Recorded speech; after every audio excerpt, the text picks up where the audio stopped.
Hello, everyone. Welcome to another episode of Making an Impact with myself, the foe, Cody Defoe, and my wonderful partner in crime over here, the natural Astrid Pizarro. How are you on this Thursday, Astrid? I wasn't feeling that great up until Impact, but I'm doing better now. How are you doing? It was a good show. It was easy to stay awake for, considering I'm exhausted and ready Hmm. for the Christmas break. Yeah. It was a fun show with some interesting surprises, some interesting developments. We kind of have some direction for some of the questions we've been asking for a couple weeks now, so we can dive into that and kind of see where we think we're heading from there. Yeah. You wanna jump right into it here? You got it. First and foremost, as we tend to do when we can, we want to give some attention to the efforts of BTI, especially since I was a little harsh on it last week and got called out on it.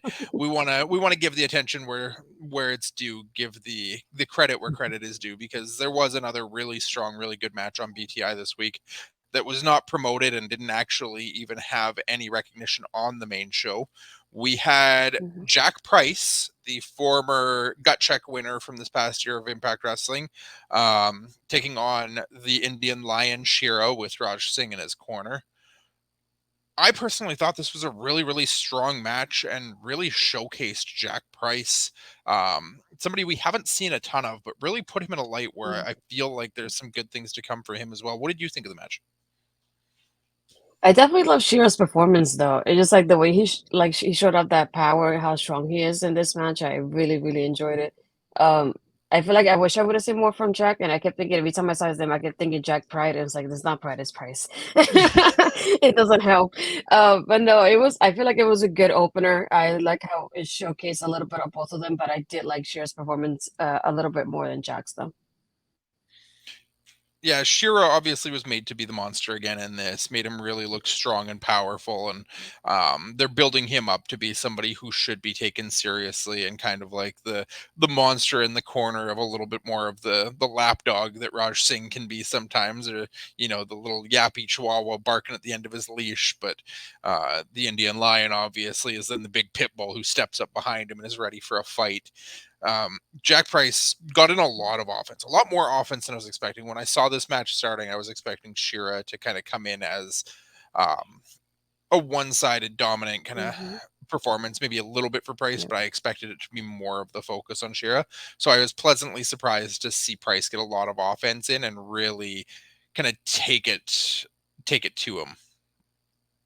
Yeah, that's what I was. I thought it was gonna end up being kind of that type of squash match, so I was not expecting Jack to really put in too much into it. But still, it was very surprising that he got a lot of offense, though. Yeah. Just a shout out to some of our friends in the comments there. We've got Ed Fries hopping in, keeping it up in the comments as well. Ed is actually behind the scenes taking care of some of the Mhm. backstage production to us tonight. So a shout out and a thank you to our good friend there. Melball Collins, always amazing. Focus. I think she's talking to you, Astrid. She needs you to focus for tonight. I don't know what. Hello to Chris Parrish. Hello to Barry Monkey. Gonna pop in on Barry's comment here quick. Jack Price, I'm on the same page here. He does look like a decent wrestler, but we haven't really got a ton of chance to hear him talk yet. Mhm. So interesting to see where we go with that from now. And then we've got that Canada dude popping in, joining us on our way to the Impact Zone, wanting to find out what's happening. We're gonna get there. We're gonna go through it all.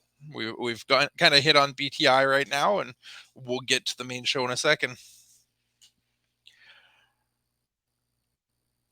Parrish, I'm hoping it's a spelling mistake, but Jack Price, average on the mic. Jack Pride, hit or miss.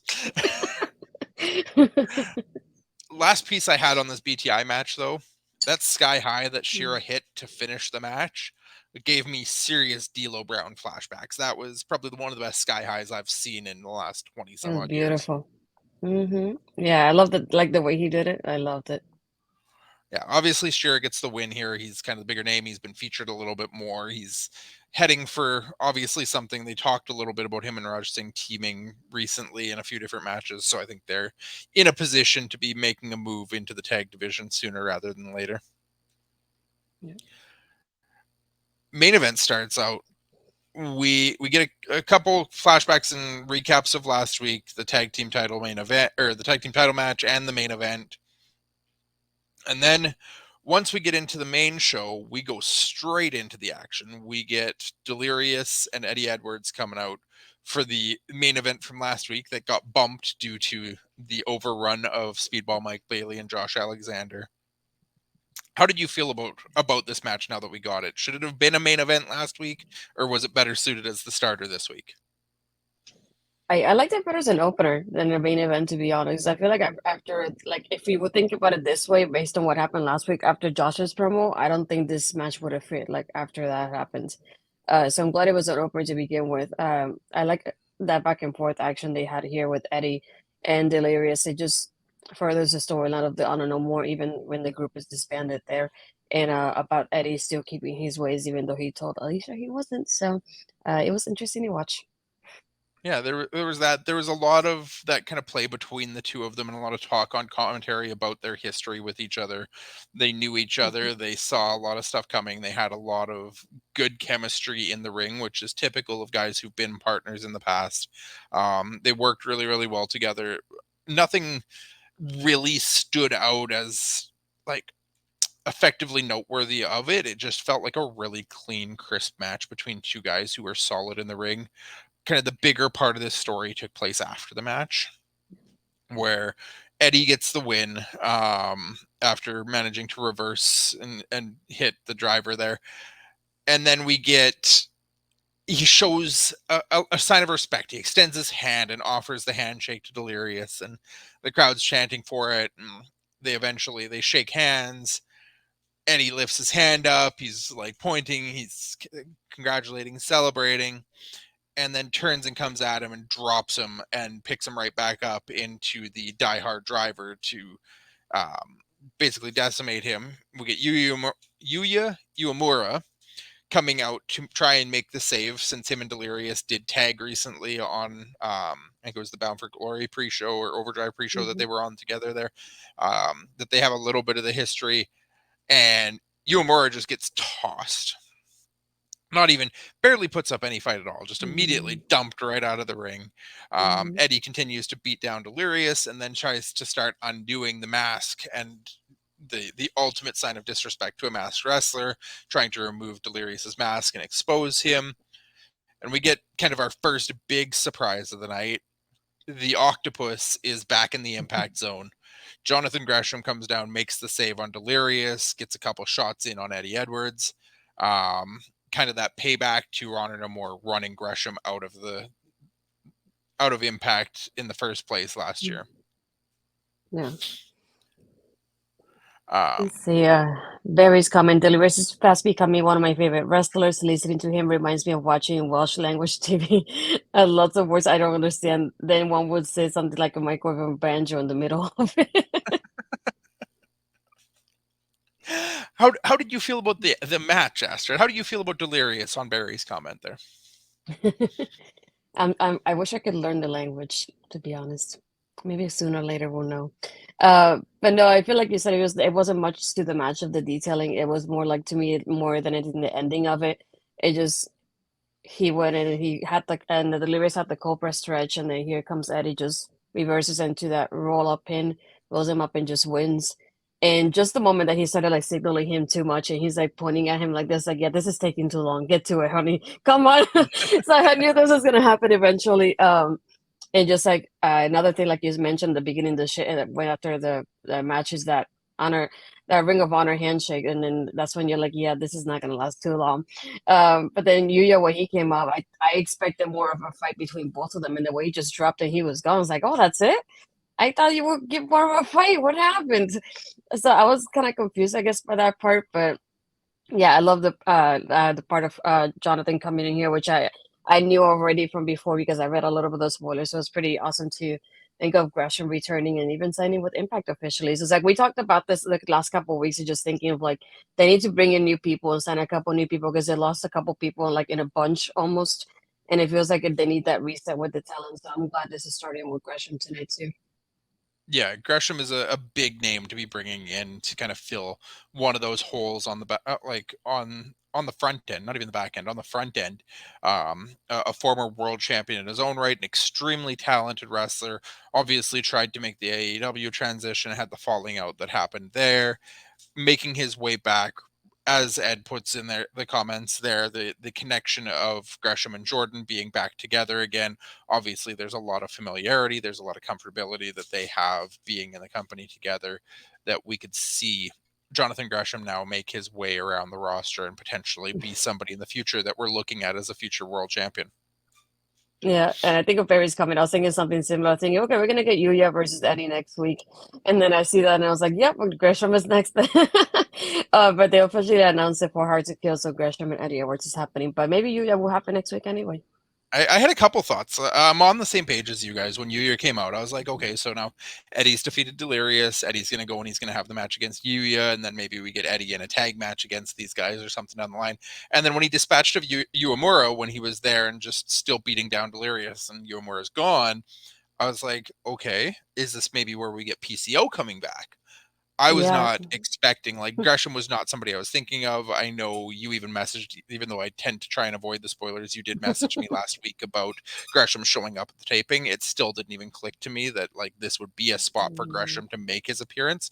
Mhm. Um, but I'm excited to see it happen. I think Eddie Edwards and Jonathan Gresham are two extremely talented guys that will put on a great match together. Yeah, when I heard the music, I was thinking, "Oh, PCO is back," and I was just like, "Please!" And then I see Gresham was like, "Oh, interesting." And then I need like of the connection, I knew what would happen next, but I was just expecting PCO to return if anything. Yeah. Interesting tidbit put out there by Barry too, that years ago Gresham did play the part of Suicide for a couple matches, which, I mean, there were lots of people that played that part of Suicide over a time there, but always fun to bring up those little tidbits and facts of guys that have been around and had the matches and hidden behind the mask before. Hmm. After this segment, we got a quick backstage with Josh Alexander and Scott D'Amore talking about what happened last week. Josh basically, Scott Demore says, you know, why did you go out? Like, I get why you had it. We gave you that option. Um, but I don't think having a 60-minute match when you're lining up to face Bully is the greatest idea. And then Hmm. Josh flips the coin on him and says, you know, iron sharpens iron. And I think at this point, I'm as sharp as I'm going to be after that match. Like, Speedball Mike Bailey is a hell of an athlete, a hell of a talent. He gave me everything Hmm. I could handle and more. And he put me in a place now that I'm ready for Bully, because if I can handle and take a 60-minute match like that, I can handle anything. Um, Josh wanted to call out Bully again. Scott shuts him down, says no. Bully already has his match tonight. He's going to have that match. You're not going to interfere in it.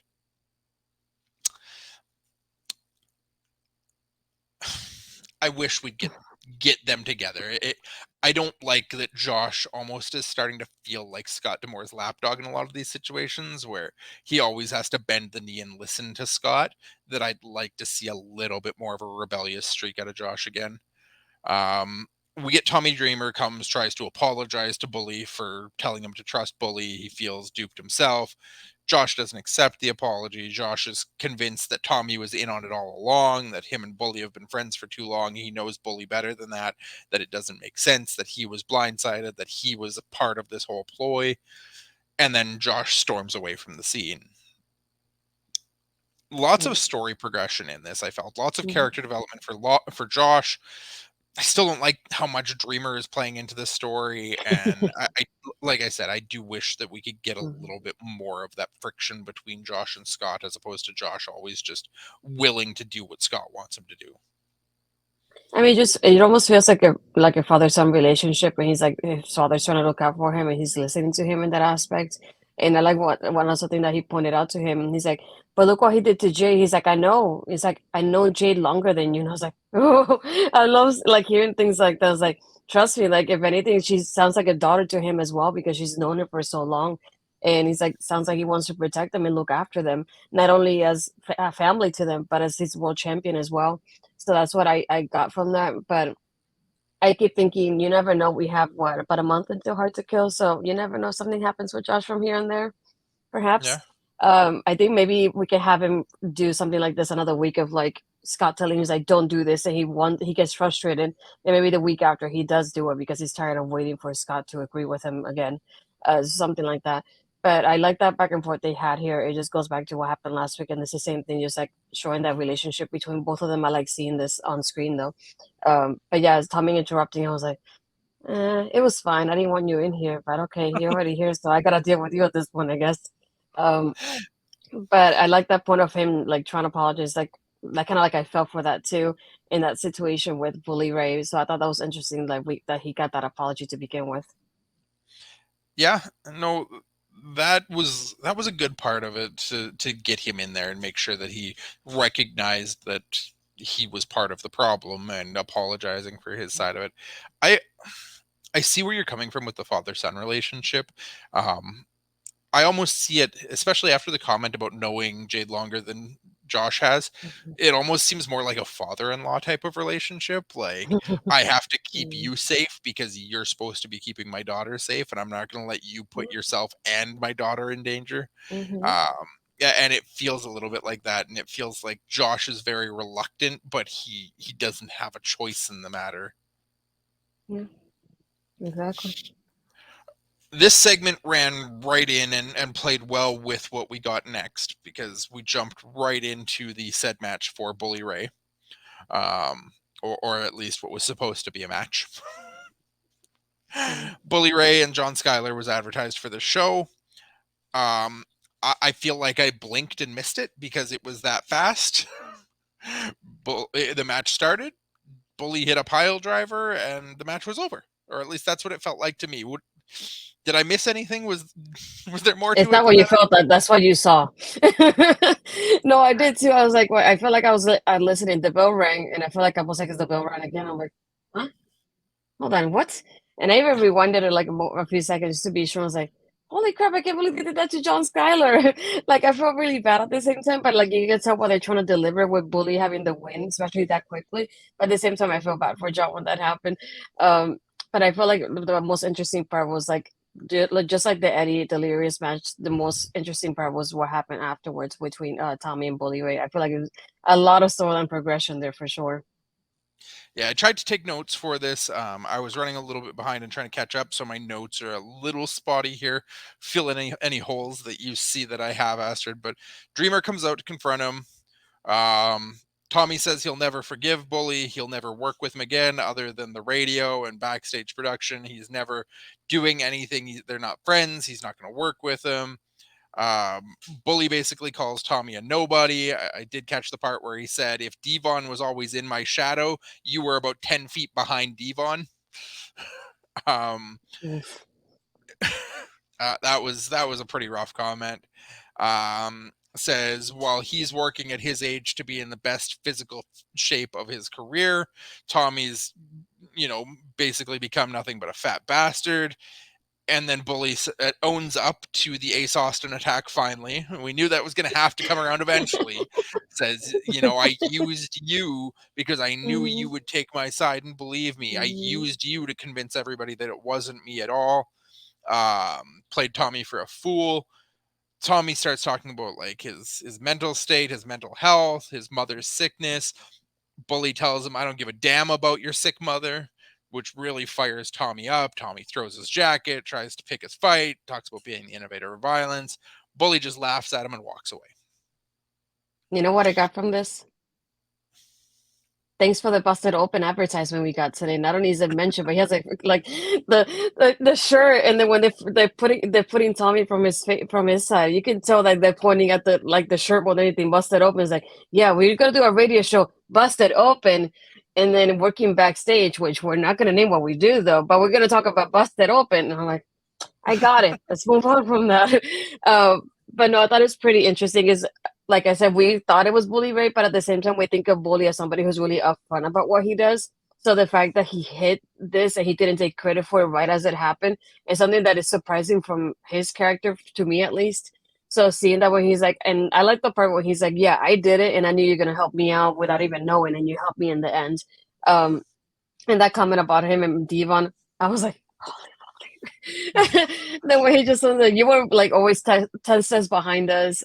He's like, "I was a bigger star in WWE than you were, and here too." He's like, "You're affiliated to the wrestling business." Um, yeah, all those things that he talked about, I just and the way he mocked him on his way out of the ring, I was like, so we finally got the answer about this Ace Austin thing, which I've been mentioning for weeks now because we never got anything. And then, see, you got apology juice now. At least it was not juice. I'm waiting for that apology, Mister. It was not who? Juice? It wasn't. No. Yeah. It wasn't Mm-hmm. Moose either. No. And it So it wasn't was Tommy. interesting to see. No, I was waiting for it to be Tommy somehow, but I'm glad it was bullying because it just connects everything back to what he's doing.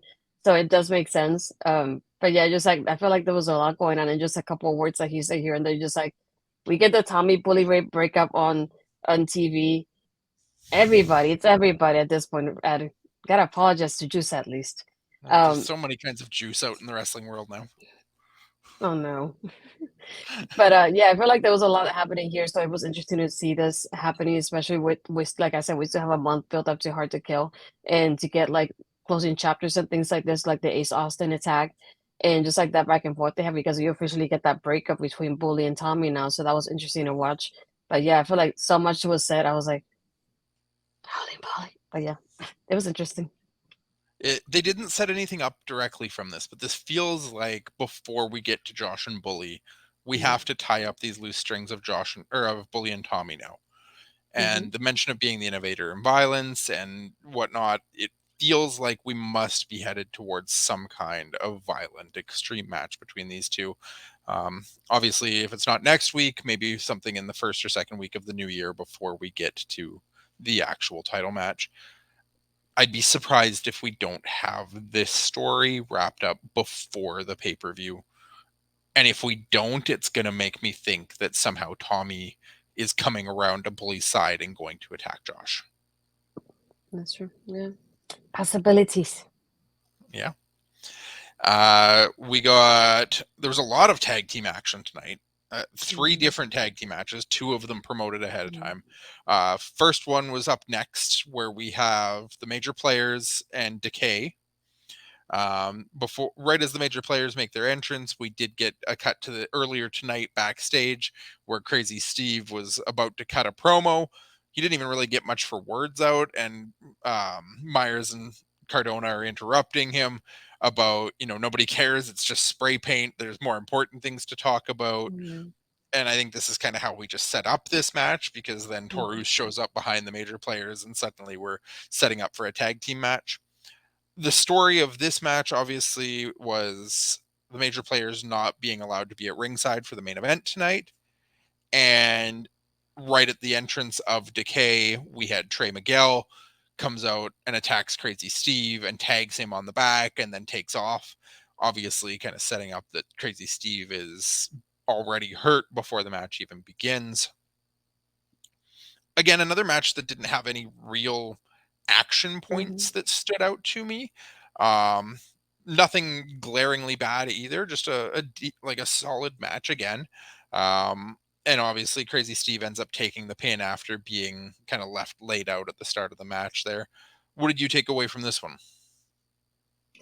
Yeah, I just like I love the part when they show the confrontation at least backstage from earlier, and I like how at the end they're like, "Well, you did say you have bigger problems," and he's like, "Well, the he's behind us, isn't he?" He's like, "Mm-hmm." So I love that tidbit between them there. It was surprising to see Trey, your favorite person in the world, just tagging Steve the way he did. But I feel like it was interesting building this while the match was happening as well. But yeah, it was like the match was fine. It was like a good match to watch. It was nothing that really like stood out to me. The thing that made me laugh though is that there was a part when Cardona ran to the corner to Myers, kind of wrapping his like arms around his legs to like save himself so he can tag him. And then I know in the commentary they play, I was like, "Oh, look at him running away." He's like, "Well, he's going to his partner, his best friend, is the person that is supposed to get tagged for the match." And then I wrote it down exactly because I wanted to be sure it was, but it was Matt who said it. Matt goes, "Yeah, it's like his partner, and they just did the toy drive and whatever." I was like, "They're supposed to be heels. Why are you telling me they did a charity toy drive? That doesn't help me as heels to like sell me for that." It's like, "Yeah, they made your drive and they collected X amount of toys for kids and wrestling figures." Like, I thought they were supposed to be the bad guys. Just saying. But yeah, I thought it was Just because interesting they and the cheat way to they win run. doesn't mean they have to be evil. They can still be good They do have to people, be they evil. just cheat to win. Mm. It's Cardona. Do you really think that? But it was surprising the way the ending happened. I just from the double team, it just like, oh, here it's done. So I feel like it felt kind of quick at the same time. But either way, I was just like, this is just building up so that way they get the title match next for whoever the winners are of the main event. That was my thought process. Yeah, it was definitely a way to keep kind of everybody in this match relevant. Obviously, the major players, they want to keep them at the top of that tag team card. They still are looking for their rematch against the tag team champs. We have Crazy Steve obviously in that position right now with his feud with Miguel. Black Taurus just coming off of the match with Miguel. Um, we have a lot of moving pieces. I definitely expected Trey to have a part in this as soon as I knew Decay was in the match. Didn't expect it to be during the entrance. That was a little bit of a Mhm. surprise, but a nice surprise that, I got what I expected, but in a way that I didn't expect it. And then obviously commentary talking a lot about the major players and their position and how they Matt always doing the heel color guy, making sure that we know that the major players deserve a title match and are being kind of shunned at this point and left out of the picture for the time being. Mhm. I'm gonna ask for you to go through the next bit because I feel like this is something that was really your cup of tea tonight. We got the Jordan Grayson Mickie James contract signing. Yeah, I noticed like when you sent me the advertisement, which I was writing the description in the video for, I realized like there's nothing advertised for the women's night, which was interesting out of Impact. Usually there's at least one match advertised for the night. So I thought that was interesting to begin with. And then watching BTI, I overheard in commentary like they're talking about the preview for the show, and it's like, yeah, there's a contract signing for the Knockouts Championship. I did love having Jordynne and Mickie just that back and forth that they had of like the way that Jordynne tells her is like, yeah, make sure like you make it to like the pay-per-view. And it's like, oh, I don't need your help, but you don't think I'm gonna make it up until then. And even with Jordan's like I respect you, I respect what you're trying to do, but this is my match as well. Um and I love like the part where Mickie just goes, I had a lot of moments in my career and the way it's like this is one of those moments and even the way Scott's selling it, he's like, either way, this is the end of the last rodeo. Whether you're Knockouts champion or whether you retire, this is the last of it. And I like her pointing that out to him, to us, because either way she wins, it's the last of that rodeo. So it's interesting to see how it goes. I was not expecting Tasha and Savannah to come in and interrupt the way they did. I thought it was going to be that simple kind of contract signing the way it's been with Impact lately. So I love Tasha coming in here just saying, you've beaten everybody that you faced in the last rodeo, but you haven't beaten me yet. And I beat you not once, but twice now. So I feel like I deserve to have that match with you before you have this. And I love how Jordan goes, no, no, no, no, no. Like we signed the contract. There's nothing happening here from between, for Mickie between the pay-per-view and tonight. And she's like, well, kind of like I couldn't go against you. It's what Jordan's offering and kind of protecting Mickie in that way. Mickey's like, I don't need your help. And that's fine. Like I can face her. He's like, we have a month into a pay-per-view. Like I can face you anytime within this month. And I still had time to prepare for this match. Like kind of like I'll still beat you anyway and still go after Jordan. So having that and then Scott's like, it's okay. I got a solution to this. Savannah and Tasha going against Mickie and Jordan next week. Done and done. So I thought that was pretty cool to watch because I guess it'll play off at the end of like Jordan will probably still kind of protect Mickey during the match because she wants to end the career herself rather than have Savannah and Sasha doing during the match of like her losing. So I think that's something that's gonna play out during the match next week. What do you think about this part? Yeah, I think you're right there, about how next week is going to play out. It does feel like a situation where we're putting, Jordan didn't want Mickie to face Tasha because she didn't want Tasha to retire Mickie before they could get to the title match. Now they're going to be in this match, and obviously the story is still going to be if Mickie loses or gets pinned by Tasha or Savannah, it's going to be the end of Mickie. So I feel like we might almost see Jordan Grace tag herself into the match and be very reluctant or opposed to tagging Mickie back in. Hmm. That she might have to make a bunch of saves, and then once she gets in the match, she's just reluctant or refuses to make the tag again, potentially putting us in a position where maybe Savannah Evans or Tasha Steelz manages to get a pin over Jordynne Grace because Jordynne is unwilling to make the tag and put Mickie in a retirement position. Yeah. Plus, not only that, but she's exhausting herself while the match happens if she doesn't tag in Mickie, so that could give them the advantage of getting that win there as well. Yep. I think we're looking at a situation here where it's going to be a method of keeping Tasha and Savannah strong still.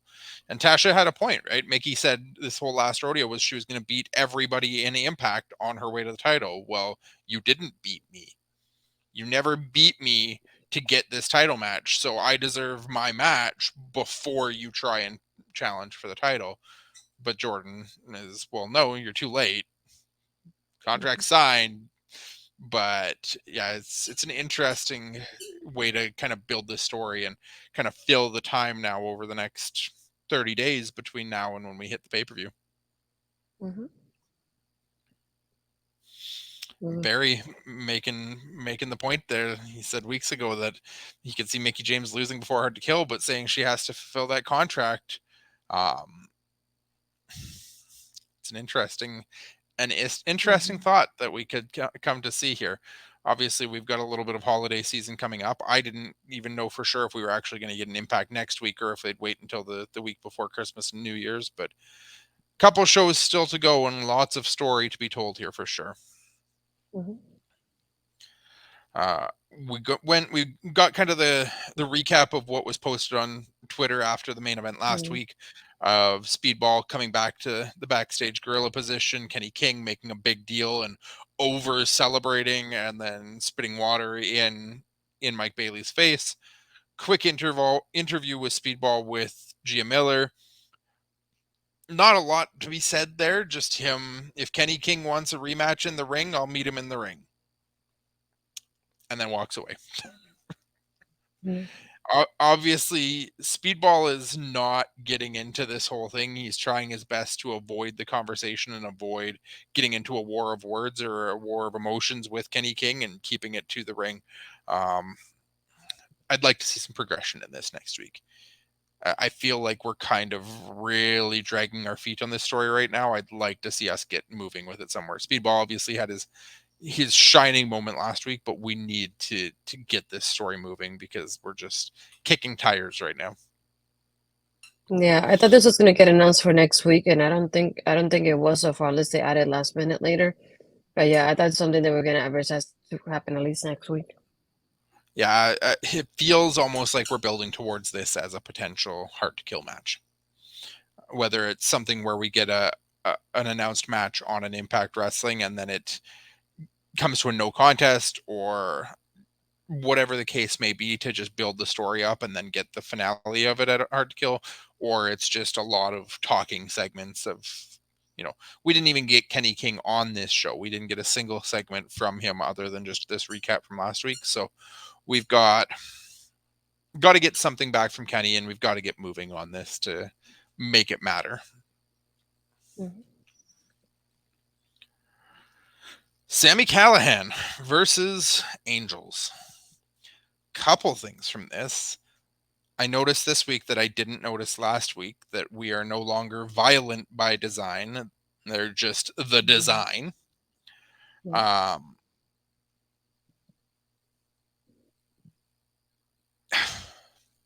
I don't know. I wish they'd have kept VBD. I get that it's Diener's thing now and we've moved away from the yellow and we're really going to the white and black and kind of the white savior look for Diener. It's a good look. I still think Diener really looks the part, but I would like to see them have stuck to the Eric Young piece of it at least, or kept a little bit of Eric Young's creation as opposed to just becoming their own entity now. Um, Hmm. Sami in this match, obviously, really playing it out on Diener and Khan, beating down on Angels, making sure that everything he was doing is getting recognized and acknowledged by the design. Ultimately, the distractions of Diener and Khan aren't enough this week, and he manages to hit the pile driver for the win. While he's celebrating, we get Khan in for the blindside attack, the beatdown. Diener tells Khan to stop for a minute, gets him to pick Sami up, lets Angels take the big kick to take him back down, and then kind of we leave with the shot of Diener sitting on the back of Callahan. Um, I'm enjoying the progression of this story. I'm liking kind of the steps we're taking to build this up, Mhm. because this is another one where it feels like we're headed towards Diener and Callahan at Hard to Kill. Yeah, I the way it was going based on last week, I thought it was gonna be Alan just winning, or Angels, if you want to call it just Angels, just winning over Sammy, and kind of building it up of like all the guys have beat him so far. So I was surprised that he won this one. But again, going back to what we said last week, they have like those moments of like they have like an unspoken bond of like Khan going in and helping Alan without him even saying anything to him, and it just happened, and it helped him out for a few minutes there. And Angels was taking advantage of it. But yeah, I love having Semi win. And then another point of like a little detail that I noticed, and they mentioned it during commentary too, is just when Khan is picking up Sammy, Alan is like just sitting by the bottom turnbuckle. He's apologizing to Diener for losing the match, and then he's like telling me kind of like get up, and then that's when the attack happens. So I thought it was interesting of like he did apologize for losing, but he still wanted to do the attack. Then we just get that visual of Diener sitting on top of Sammy of like he still hasn't beaten him, so or hasn't faced him, so we'll see how that goes. I just feel like if they want to decide some way to add this to Hard to Kill later, they're gonna have to drag it out a whole month. So it's like, do we add people like I said last week to just help out Sammy so that way it make it even for Hard to Kill, or does it end up being like a one-on-one match for Hard to Kill? But I feel like we have a whole month, and it's like I don't know what else they would do aside from that one-on-one match. So I feel like I don't know how they're gonna fill in the gap for that. So I was wondering about that when the match ended. I'm thinking my thought, at least my prediction on this, is Diener is going to try and avoid Sammy. I feel like Diener is going to try and leave it to Angels and Khan to take care of him and feel like he doesn't have to get his hands dirty himself. And Sammy's going to have to try and like do something insane to get Diener. Like Diener seems extra calm and extra sinister right now. And it feels like Sammy's going to have to try and break that calm demeanor and break him down and start seeing a little bit of those ticks of violence start showing back up again to really make this a match. Yeah, I feel like maybe they could either go, now that you think about like saying that, maybe go a handicap instead, or even have Sammy pick a partner to go against the guys and just have Dino by the side, like kind of delaying that face off with Dino eventually, or maybe up until Hard to Kill. Yeah, I don't know. Callahan doesn't have many friends in Impact Wrestling at this point. Mhm. He's definitely got more enemies than allies, and the design haven't really done anything to anybody else. So the only other option then is Yeah. that we maybe have a match where either Khan and Angels or one of the two of them has a squash or a beatdown of somebody else on the roster that is then given an opportunity to align with Callahan, because right now Diener, Mhm. Khan, and Angels are kind of an entity of its own that have avoided everybody else on the Mhm. roster to this point. Yeah, very true. We go backstage. Actually, we go somewhere else in who knows what part of the world they were at this point, where we get Giselle and Jay Vidal approaching Deonna Purrazzo. And Giselle pitches to Deonna that maybe they both can kind of reconcile and get the gang back together again. Deonna tells Giselle to apologize to her because it's all her fault. Everything's fallen apart and nothing's gone well. And they could have retired Mickie James, and they like Chelsea wouldn't be gone, and all these different things. Giselle does apologize, but says maybe they both need a fresh start. And the Knockouts title is obviously tied up for the time being, but the Knockouts tag team titles are just Mhm. open for the claiming. They're Um, just sitting there. yeah, they're just sitting there. I mean, sitting there on Taya and Jessica's waists, but sure. But manages to convince Deonna that we're getting Giselle and Deonna to get back together again now that Chelsea Green is gone. One more piece to the Knockouts tag uh, picture now that we've been kind of questioning for a little while now. So it's nice to see that we have a another direction now that Savannah and Tasha are kind of moving away from the Death Dolls. That we're not going to completely forget about Taya, Rosemary, and um, Jessica. Yeah, you can't forget about Jessica. Come on. No, this part I love when like just I was like, yeah, let's get the band back together, and Dana's like, well, you were never part of the band, honey. And I like how she points out, it's like you were the Yoko Ono to us. And it's like Yoko Ono was the best Beatle, and I like the back and forth that I sent you that they had on Twitter. It's like, somebody gonna tell her? Somebody gonna tell her? And then Sasha's like, here, I'm gonna say it. Yoko Ono was never part of the Beatles. There, I said it. I love that back and forth, even playing up on social media, even with Sasha involved. But I like how she points out, it was like, you ruined my best friend's career. She's not here because of you. And you came in here and you were not even part of the group, but you still ruined the plans that we had. Um, and she's like, well, you do have a rematch that was supposed to be with Chelsea, but Chelsea's not here, so you need a partner. So, we can put two and two together and just basically go forward now. And they did confirm that it's happening next week. I think, if I'm not mistaken, I don't think they have to put if it was for the titles, but it's the Diana and Giselle versus the Death Dolls next week. So, Yeah, I did see that we've got the match next week. I didn't catch that it was for the titles either, so I don't think it is. yeah. No, I don't see it in the advertisement at least. Yeah. I don't know. I'm going to ask you about the next part too. Oh, before that, we'll get to Barry's comment here. The new Caleb with a K. I'm assuming he's talking about Jay Vidal, who is Giselle Shaw's. What is he? Is communications coordinator, I thought he PR was like a, representative? yeah, something like that. I forgot the official title she gave him.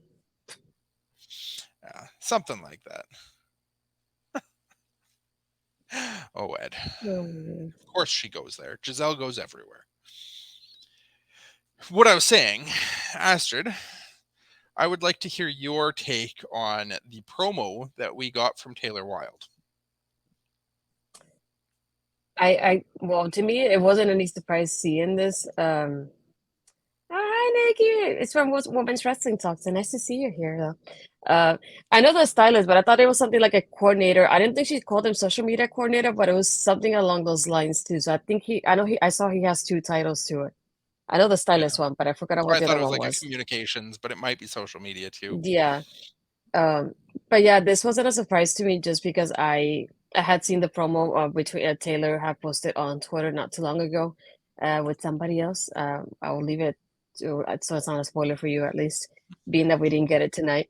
But I love this part of like this is not. I feel like this is more of like the Taylor what I expected because it's more like her in that witchy side because she's a witch herself and she likes to post about this stuff on social media all the time. So I feel like it fits better with her having something that is connected to her in that way, and like her showing the cards and like giving us little lines. And like she said, like, oh, without conflict, there's no victory, and without this, there's no that. And that back and forth they had, and at the end, she just has the card that says devil on it, covering one of her eyes before it just pans out of there. So I thought it was interesting to watch is there as well. So I think it's something that would be good for Taylor just to like give her a little bit of a change in character, make her interesting. I'm just hoping she does better when she performs though. Sorry. Yeah. Yeah, hopefully being a character more true to herself will help her kind of in-ring performance because I feel like just the hyper energetic, high, bubbly whatever she was trying to be wasn't working for her. So maybe Mhm. being a little bit more of her down to earth, demonic, devilish self will be a good step for her. Maybe we'll see a little bit more. Honestly, I didn't know of the Taylor Wilde witch stuff. I hadn't seen this. I don't. I like I said, I managed to avoid most spoilers of anything tapings wise or things before they come out as far as Impact goes. I was watching this promo, and as she's flipping the tarot cards, and it just kept kind of cutting, and it wasn't showing her face clearly, and she was burning. I assume that was some kind of incense or something she was burning there. Yes, Power My Sage. thoughts, Yeah. my thoughts were it was either Kimberly or Brandy Lauren, and I was trying to like figure out who I was looking at. And then one of the comments she said was something about being wild, and I was like, "Oh, it's Taylor Wilde." Here I was hoping that we were getting somebody else back in the knockout scene again, and it's just Taylor. It's just Taylor. That should be the new line. But yeah, it was just Taylor. But I just I'm I'm just looking forward to the change to see how it plays off on screen for her, and hopefully something better. Maybe I yeah, hope. I'm interested in the character change. I'm interested in her playing something maybe a little bit more true to her real life self, something that she's more comfortable being. But yeah, we've got Brandy, Kimber, and Sue that we've been talking about for weeks, and like, where are they? Where are the undated bridesmaids? Why have they not Mhm. been on TV? I assume there's plenty of reasons we could guess at as to why Kimberly's not on TV, but where is Sue Young and where are Brandy Laura and why are these ladies not on our TV right now? Because they're two very talented women in the knockouts scene as well that should be getting a little bit more time. Yeah. And Nikki obviously right on board with my comment there about the reasons why Kimberly Yep. probably isn't on our TV. Yeah. That one she can stay where she's at for sure. And Barry's comment about the ins too, about what that may have been. I mean, that touches a little bit on the Kimberly story too, right? That's an interesting thing, Nikki. I didn't realize Brandy wasn't still under contract. I thought all of them still were. So good to know.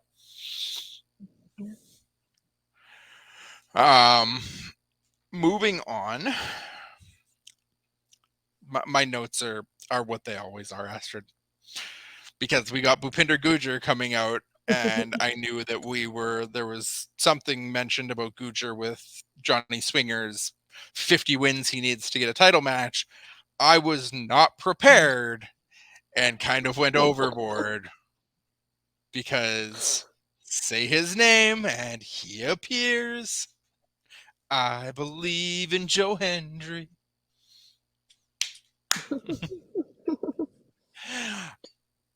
This this was fun. He cut an Mhm. interesting promo about Swinger's Dungeon and lots of moaning and screaming and yelling. And in Hendry's Dungeon, all they do, everybody's just in unison saying, "We believe, we believe, we believe." Barry apparently believes Oh, in Johnny Swinger. Um, oh, I do oh, not believe Barry. in Johnny Swinger. I believe in Joe Hendry getting to 50 wins long before Johnny Swinger does. Very true. Um, I guess we've kind of got our answer now about Joe Hendry and potentially Bhupinder Gujar as his new follower, his new believer, whatever you want to call him. Um, the match was relatively short. Um, the biggest piece here, obviously, was continuing the Joe Hendry and Moose story. Moose jumps the barricade and tries to attack Joe Hendry. Joe Hendry manages to avoid all of Moose's attacks, manages to drop toe hold Moose, and then hides behind Matt Raywolt and Tom Hannafin and grabs a microphone, talking about how this is an unsafe work environment. He can't do his job. Moose grabs a chair, and so Joe makes a comment about like, we're bringing out the furniture now. Tells Moose, if you really have a problem, we can go talk to HR about this because I don't feel safe uh, working under these conditions, and manages to make his way up the ramp and backstage. Um, I loved how Joe handled this. That was just Mhm. excellent on his part, making the comments about going to HR, basically or like commentating as he was on the microphone what Moose was doing about attacking him, about the furniture, about chasing him down, being angry, whatever the case may be. He left Gujar alone in the ring, and at that point, I thought, okay, maybe we are going to get Swinger's first win out of this. You know, you left Bhupinder Gujar alone in the ring with Zicky Dice and Johnny Swinger 2-on-1. And then as soon as we cut back to the ring, Gujar threw Dice out, to which I got a pop when Matt Raywolt made the comment, if you get clotheslined over the top rope and out of the ring, we got heat. Because I follow Zicky Dice and I've been following all of his hashtag we got heat tweets over the last couple weeks. And then Johnny Yeah. Swinger takes the gargoyle spear and takes the L. So we are not at one win yet for Johnny Swinger. Yeah, this made me laugh though. I love this particular part. And I had to.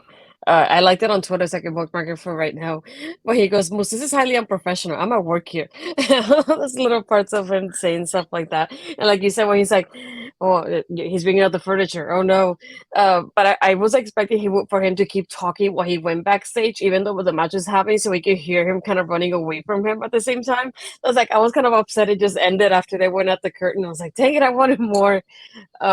But I love how like Moose came out of nowhere and having that interaction between them was funny. And like you, I kept thinking, oh, Swinger's gonna win it now that Bhupinder's by himself. And even like he did so well by himself, though, and I love that it's like between Bhupinder doing so well and then Johnny's like, oh no, Johnny's gonna get that win. But I love having Bhupinder just winning in the way he did, just by himself too as well. So it's pretty awesome to watch. Like I feel like it was wrapped up so well together. I really love this whole like match segment, if you want to call it, I guess. It was an interesting way to kind of play the crowd on that too, because I'm sure a lot of people went into this when we got down to a 2-on-1 situation after last week where Johnny Swinger was told, you have to win 50 matches, that we're all like, oh well, okay, we're gonna actually get win number one right here. And Mm. now I'm kind of wondering and thinking to myself, like, do we go over a couple months here where Scott D'Amore keeps like reducing how many wins Johnny needs to get to actually get this? Like, does he just keep losing matches, losing matches, losing matches, and finally Scott D'Amore is like, you know what, just win one match? I was thinking, what if he bargains and he goes, well, I got 50 wins, does that count? I mean, 50 losses, does that count? That's just what I was Yeah, thinking because I think they mentioned he has either 30 or 40, something like that. yeah. So when they said that, I was like, what if he just goes to Scott and just, I got 50 losses, does that still count though? You said 50.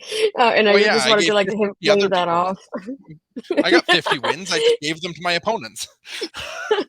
So yeah, I thought of like the numbers really close to the 50 that when they mentioned it. So I thought something like that would have been funny if we get that him with Scott backstage just like I got 50 though. Um, but yeah, I love this whole part, everything how it played off, and Joe Hardy was amazing. Gotta say, we love the champ here. It's possible. The digital media champ, he represents us. We are on media if you hadn't caught that. Sorry, Joe Morin. We were not talking about you. We But we thank you for still stopping believe back in up, Big Mighty Joe. Joe, but um next up we got an interesting segment backstage. This one actually really interests me on where this could play out to, because we have Jason Hotch sitting backstage with his stuff, and John Schuyler comes back beat up after the bully match and kind of sits down beside him, talking about like how both of them are being underused, overlooked. Everybody just keeps calling them good hands, and he didn't come here like Schuyler tells Hotch, if I was running this company, you would be a top star. Um, and then Hotch makes the comment, I believe, to Schuyler, saying, you're somebody you'd like to get, or you're somebody I'd like to get in a ring with. And Schuyler says, I'd like to get in the ring with you too, as a tag team. Hmm. And this this episode felt like it was a lot of tag team stuff, because we had Hmm. the Heath and Rhino and Decay, or not Heath and Rhino and Decay, major players in Decay, Heath and Rhino and Motor City Machine Guns, and we had the Bhupinder Gujjar and Joe Hendry versus Swingers Dungeon. And then we had this team form on this show. We had Giselle and Deanna form on this show. We had Savannah and Tasha set up a tag match for next week with Jordynne and Mickie. Lots of stuff in the tag team, that this felt like a very, very tag team heavy show. This was one that came out of nowhere but feels right. And these guys have been Hmm. good hands. We know that both of them just signed long-term deals with Impact. It feels like the right way to kind of get them on that path now that they keep getting beaten down by themselves. Have them come in and be a strong team, no longer good hands, actually put them in a position to succeed as a tag team, to the point where later on down these long-term contracts they just signed, they can be trustworthy guys to go solo again. Yeah, and when he says, "Oh, I want to get in the ring with you too," but as a tag team, I thought it would have been cool for them to start by like facing each other next week and they kind of earning each other's respect and kind of getting a feel for each other by being on opposite sides first, and then to team up. And I like how he just goes, "Well, yeah," but kind of give him the handshake. So I thought he's like, "Oh, I don't like kind of like I don't do handshakes." I really thought they were gonna end up hugging, and I was waiting for that moment to hug. And he's like, "No, we're gonna shake hands," and they just shake hands the Hug way it they out. did. Hug it Um, out. Hug it out.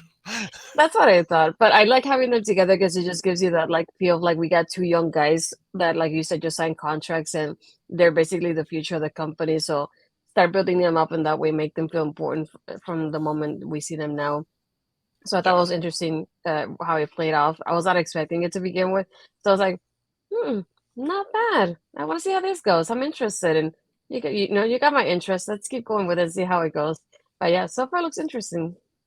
Yeah, no, absolutely. I was in the same kind of mindset too that when he said I'd like to face you in the ring before Skylar made the comment about us a tag team, I was like, okay, like I can kind of see this going towards a tag team, but yeah, let's these two could probably put on a solid match. I wouldn't know who I'd expect to win. But then you earn each other's respect and become a tag team from there. But I'm fine with it going the way it is. I still think that we're going to get a new version of these two guys, that something that you can kind of either get behind or turn against, one of the two, but something that you'll be interested in seeing in a ring regularly. Mhm. Steve Macklin is backstage cutting another stairwell promo, as he tends to do more often than not. Talking about how he was raised, kind of going back to his military days. He was raised to do everything by the book. Getting all of his allies and friends home safe was his reward. Um, but going by the book isn't working in Impact. There is no reward for beating former champions and winning and doing everything respectfully.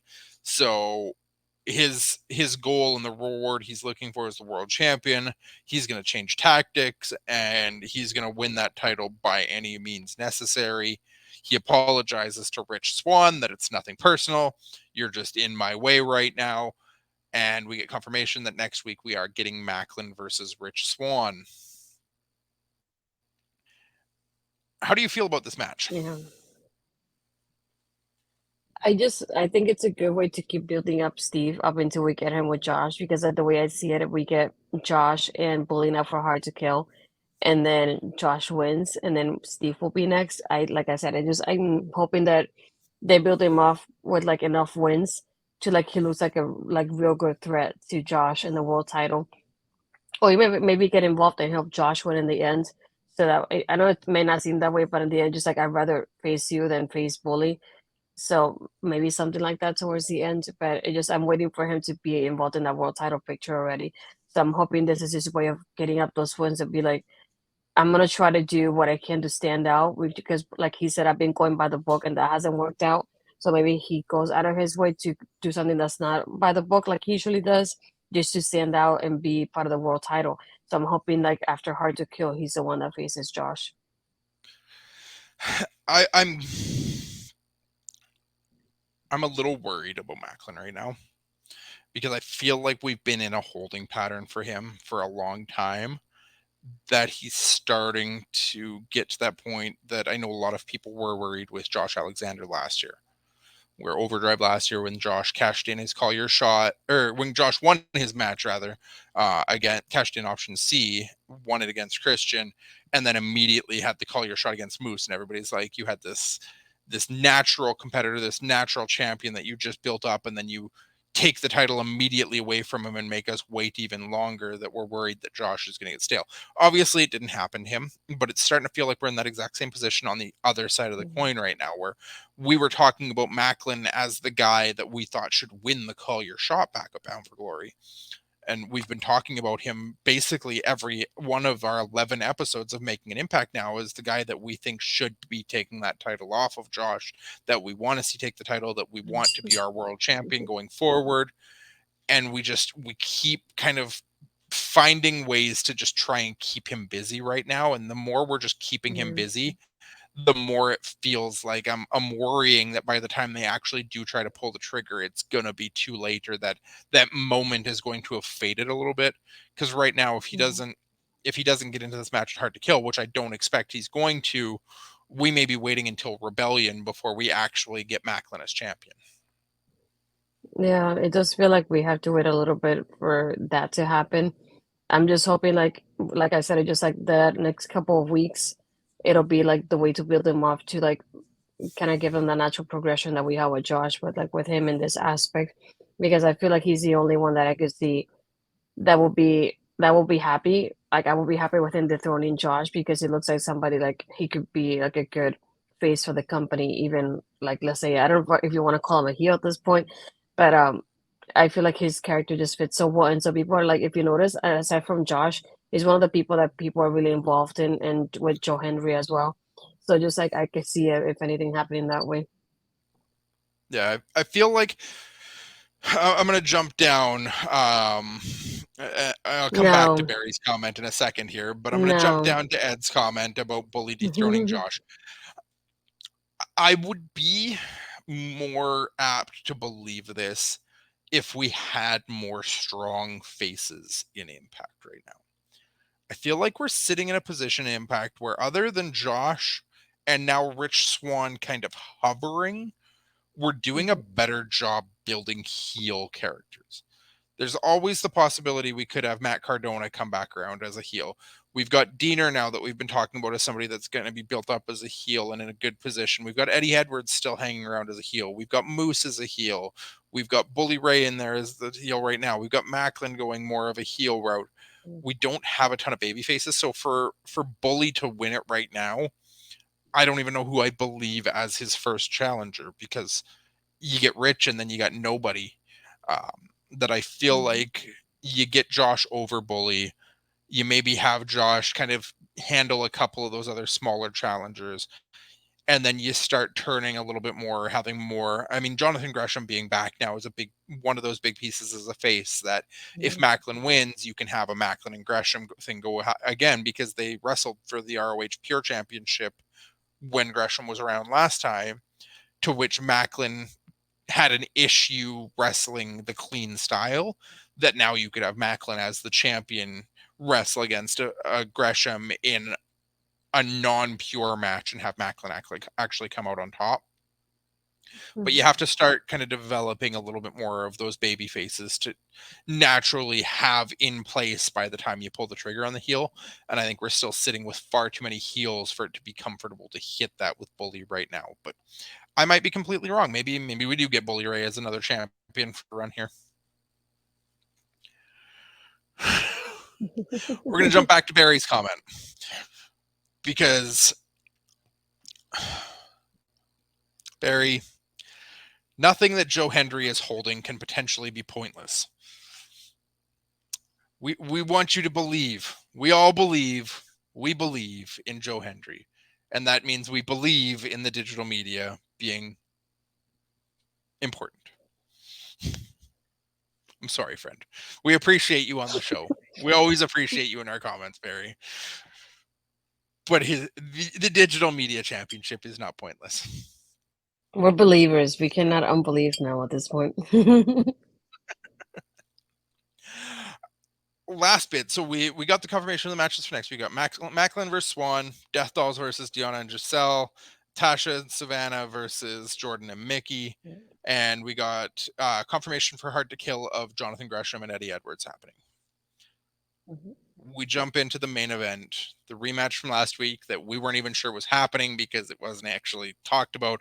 I thought it was a missed point on, like, a missed graphic or an unintentional graphic on the show last week even. I am proven wrong. Motor City Machine Guns and Heath and Rhino with the major players banned from ringside. There's so much of this match I didn't see coming. Astrid, tell me what you thought of it first. One thing I did like, and this is something that came from commentary at first, they started saying, oh, like giving us the possibility of the Guns being champions. And they go like, well, if they do, they're gonna join in a group of people that we don't have often, which are teams that have had more than three or more reigns as tag team champions. And they say the Good Brothers. They say LAX, but they specifically say Santana and Ortiz, the Wolves, and Beer Money. And another thing that I also enjoyed from like the match itself is like, and they pointed out in commentary too, which I liked, is that there's a part where I believe it was Sabian was like picking up the speed for the match, and then Slater is like slowing it down in that aspect, and then they go, "Oh, this is Heath learning from last week because last week Shelley was picking up the speed in the match, and like Heath, like it seems like Heath didn't really know how to work out with him in the end, so like the match started picking up." But then this time around, he learned his lesson from last week and he slowed it down the moment he could. So I love that tidbit of like last match was a learning experience for him and he's learning from that. And um, but other than that, I love the back and forth they had here. It's just like the fact that they kept Rhino in the corner for so long. So when he got tagged, I was like, this is it. They're gonna win the match now. And just like it came out to be another thing that was not what I expected it to be. Um, but yeah, it just like it was a great main event though. I was excited for it, and then now I'm thinking, holy crap, like we get it. Not it's not like it happened in NXT this week, but it just at the same time kind of like a random champion being crowned on a Impact show, but as well on the build up to Hard to Kill. So I thought that was super interesting to think about. Yeah, it wasn't expected. I don't know why. I definitely felt like we were heading towards that triple threat tag match, and I've been feeling that way Hmm. for a little while. So I was very surprised that they pulled the trigger here. It's still possible we could end up getting that triple threat because obviously Heath and Rhino have a rematch that they're due now. But the major players are still hanging around and might make it difficult for them to get that rematch fairly. We've got Bullet Club Light coming back from Japan after a great showing in New Japan Cup or the New Japan Junior Tag League. We've got lots of different tag teams with moving pieces right now and lots of different stuff happening in the tag team division that I'm not certain where we go next, but not in the sense of where we were with the knockout tag division where there weren't any options. Hmm. We have so Yeah. many options now that there's a lot that can happen over the next little bit to develop into a tag team showcase at Hard to Kill. Out of this match, the one piece that really stood out to me, and they did talk about it on commentary as well, was Heath being able to hang with Sabin and Shelley on the technical side. Yeah. And that Heath really took kind of the lead role in this match. That he was the biggest piece. He was in the ring a lot. He was going full like technicality with both of the guns. And whenever Rhino came into the ring, it was a little bit more of the slower plotting. Rhino still has a certain intensity to him, but he has a little bit of a lacking in terms of the speed and the ability to go with the faster, younger guys right now. And so Heath really carrying this match made a big difference for that case that he was able to keep the speed up and stay in the ring long enough and make it a really solid match. And Rhino just came in, hit his spots, and then left again for Heath to kind of still keep control of it. Yeah. Yeah. Um, I thought I had read the spoilers for it, but I wasn't sure. But just another thing that I realized too is like when Rhino came in, I was thinking the hot tag is the win. And it's super interesting, like when he went to hit the core and you're thinking that's it. It's when it gets reversed into like the roll up kind of pin for the victory too, which is I thought he was gonna end up kicking out because I think he's a fresher man out of the two, if anything. So he should be able to kick out over if it was Heath Slater, for example. So I thought that was another point that was like interesting when the match was happening. yeah, the roll up win was a big piece too. They did talk about it on commentary as well with um, the gore and when the kick out happened, they're like, that's something you don't see ever.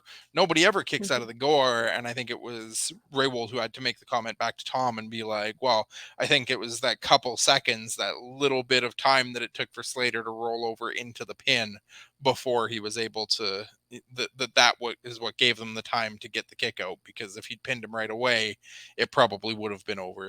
And saving and protecting the gore in that manner, that it wasn't that he actually kicked out of the gore, it's that he didn't get into the pin right away, which is always a big deal.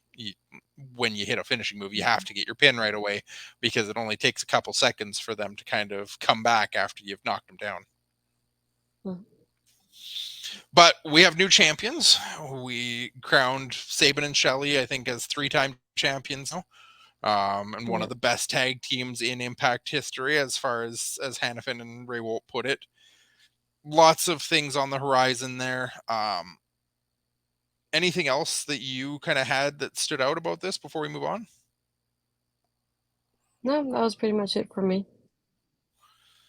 I know we forgot it last week. I feel like we should discuss that and make a comment about it because we didn't give our impact of the night for last week, but I I think we were both on the same page after that Josh Alexander and Speedball Mike Bailey match that Mm, it had to go to one or both of those men, because that was, there's no way anything else stood out ahead, like above those two after last week.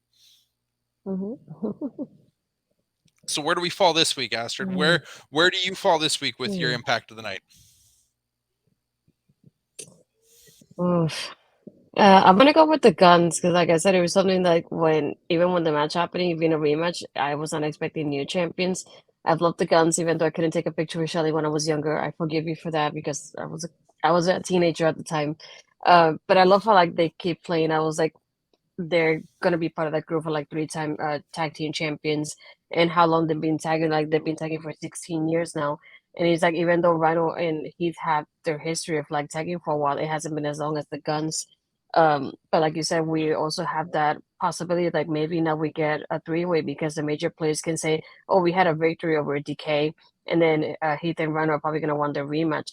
So maybe that'll happen. So I think that'll be interesting to see going forward how they decide to add this up later to Hard to Kill.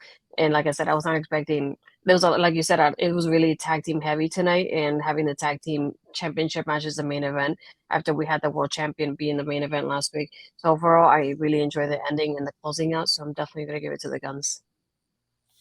That's fair. They definitely made an impact tonight, and you can't say they didn't after they won the championship. Myself, I'm going to the other side of the show. I'm going right to the beginning of the main show, and I have to give it to the Octopus.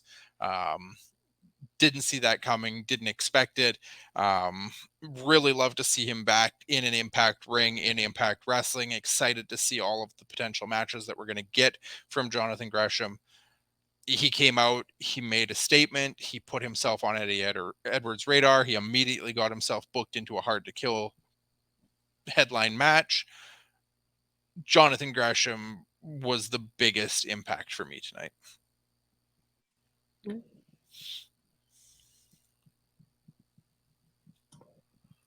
I think they have been, haven't they? I knew they mentioned it as Bullet Club so far.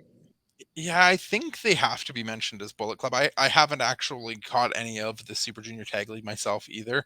I know a lot of people are just referring to them as Ace and Bay, but they are still wearing Bullet Club merch over there. They've got the Hmm. Finesse Club, they've got the Inevitable Club, lots of that they're still wearing down to the ring and still affiliated in the Bullet Club. That um, I would be very surprised if they're not actually being referenced as them.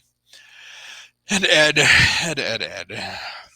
You're gonna upset somebody at some point here if you keep calling somebody Great Value brand Matt Taven. No. That said, that's our show for tonight. That was Impact Wrestling tonight. If you wanted to tune into it, obviously we always like to give that shout out to the accessibility of Impact Wrestling. You've got Impact Plus, you've got Impact Wrestling's YouTube channel, you've got DAZN now that you can get it on there. Anywhere that you want to get it on and get access, there is plenty of accessibility to Impact Wrestling, all for cheap prices with current and all the way back. I think their library right now is up from the start of Impact Wrestling to about January or February of 2010, with a couple Hmm. years missing and then more of the recent years there. Check it out. You can go back, check out old Impact. You can check out this week's Impact. You will be able to get most of the PLEs going forward. Obviously, Hard to Kill is something that's still going to be a little bit more higher profile, but if you're watching us, you're enjoying what you're hearing about Impact Wrestling, we definitely love to hear about people going and actually supporting the product, and come back and join the conversation with us. Watch it and come back and talk to us about it. We'd love to have you guys in here and join in the conversation. Thank you, Ed. I was And gonna Ed say that just one too confirming because I for me saw that they announced that today that February video. 2010. Yeah. For myself, you can catch me on Twitter at Cody Defoe. Twitch is the same name, still inactive, still wanting to get there, but still not actually there. Every Thursday night here on Making an Impact. That is my home. This is my home. I'm here with all of you every Thursday night. Happy to talk Impact Wrestling. You follow me Twitter, I'll be happy to jump into some comments and follow and retweet and anything like that as well. Astrid, where can our friends find you? You can find me on my Twitter as Ed put in the ticker there, Astrid Pizarro. Instagram is Astrid Pizarro 20. You can find me doing Taking Over with Ed and sometimes Parish, perhaps on Tuesdays on our local establishments OLE podcast, and then back here with you doing Making an Impact on Thursdays at 10:30 p.m. Other than and thank you, Ed, for producing last minute. We didn't ask you, but we're glad you're here anyway, even though we can't really see you at the moment. Um, and you can find me on my Friends, Twitter, check and then that on the Twitter and Twitch weekends. there for Ed Fries as well. Oh yeah, Ed is streaming games too every now and then, so follow him if you haven't. The other thing I got is my NXT review Women's Wrestling Talk that you can check out on the weekends, published on their website. But yeah, and then tomorrow, yeah, I keep forgetting what day it is. Tomorrow I'm gonna be live with Mel at 6 p.m. Eastern for Ladies Wrestling Showcase for our next episode. We were already thinking of talking about women in wrestling media, and then the Mandy thing happened, so we're definitely gonna be chatting about that too. But yeah, a little we have a couple topics tomorrow, so yeah, just stay tuned in with us. We're gonna be live for this one, and just discussing everything that's happened, and another thing that happened this I think at the beginning of the week as well. So it'll be a little bit of everything for tomorrow. So super interesting and fun planned.